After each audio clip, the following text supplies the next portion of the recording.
Hello, blessed people, and welcome back to the channel. But first, if you're new to my channel and you want to join the family, go ahead and hit the red subscribe button down below. Hit that notification bell, that like bell, and also share this video because this is the Church of God's Covenant. What we're doing here is reading the Bible from cover to cover, from Genesis all the way to Revelation. We're on Leviticus chapter 27 right now. So if you have your Bibles, open it up to Leviticus chapter 27. Also, I always do a short and a long version. I don't know which version you're going to look at, but there's a short version and a long version. You can also click on the link, which is my title. To me, that's what that is. To go to either one, the long version or the short version. Okay. Leviticus chapter 27. I'm reading out of my Holman Christian Standard Bible. You can read out of your King James, your Amplified, your NIV, whichever version that you want to read from. I'm reading out of my Holman Christian Standard Bible. All right. Leviticus chapter 27. Let's get started. The Lord spoke to Moses, "Speak to the Israelites and tell them, when someone makes a special vow to the Lord that involves the assessment of people, if the assessment concerns a male from 20 to 60 years old, your assessment is 50 silver shekels measured by the standard sanctuary shekel. If the person is a female, your assessment is 30 shekels. If the person is from 5 to 20 years old, your assessment for a male is 20 shekels, and for a female, 10 shekels. If the person is from 1 month to 5 years old, your assessment for a male is 5 silver shekels, and for a female, your assessment is 3 shekels of silver. If the person is 60 years or more, your assessment is 15 shekels for a male and 10 shekels for a female. But if one is too poor to pay the assessment, he must present the person before the priest, and the priest will set a value for him. The priest will set a value for him according to what the one making the vow can afford. If the vow involves one of the animals that may be brought as an offering to the Lord, any of these he gives to the Lord will be holy. He may not replace it or make a substitution for it, either good for bad or bad for good. But if he does substitute one animal for another, both that animal and its substitute will be holy. If the vow involves any of the unclean animals that may not be brought as an offering to the Lord, the animals must be presented before the priest. The priest will set its value, whether high or low. The price will be as set as the priest makes the assessment for you. If the one who brought it decides to redeem it, he must add a fifth to the assessed value.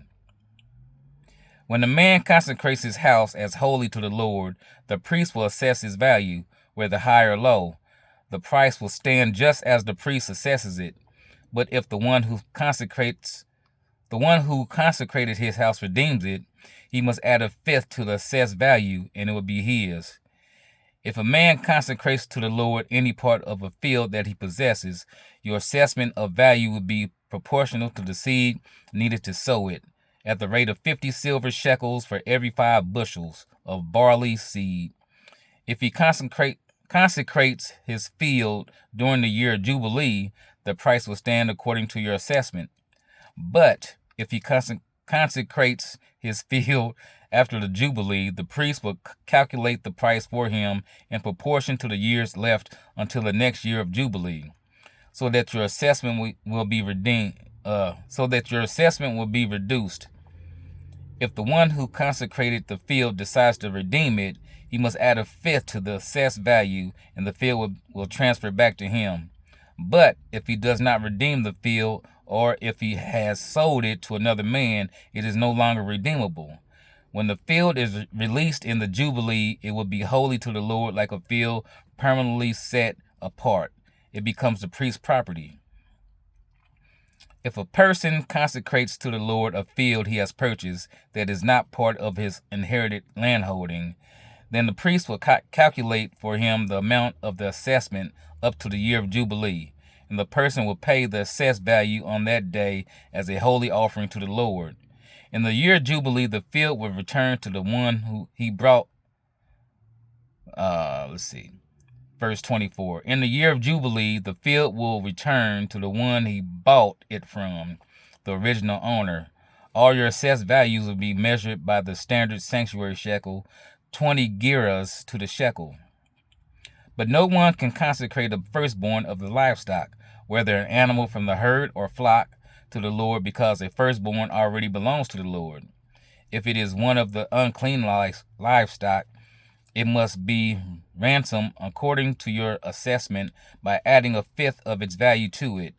If it is not redeemed, it can be sold according to your assessment. Nothing that a man permanently sets apart to the Lord from all he owns, whether a person, an animal, or his inherited landholding, can be sold or redeemed. Everything set apart is especially holy to the Lord. No person who has been set apart for destruction is to be ransomed. He must be put to death. Every tenth of the land's produce, grain from the soil, or fruit from the trees belongs to the Lord. It is holy to the Lord. If a man decides to redeem any part of this tenth, he must add a fifth to its value. Every 10th animal from the herd or flock, which passes under the shepherd's rod, will be holy to the Lord. He is not to inspect whether it is good or bad, and he is not to make a substitution for it. But if he does make a substitution, both the animal and this substitute will be holy. They cannot be redeemed. These are the commands the Lord gave Moses for the Israelites on Mount Sinai. That was Leviticus chapter 27, verses 1 through 34. That ends our reading for today. Be blessed, be holy, obey the Lord.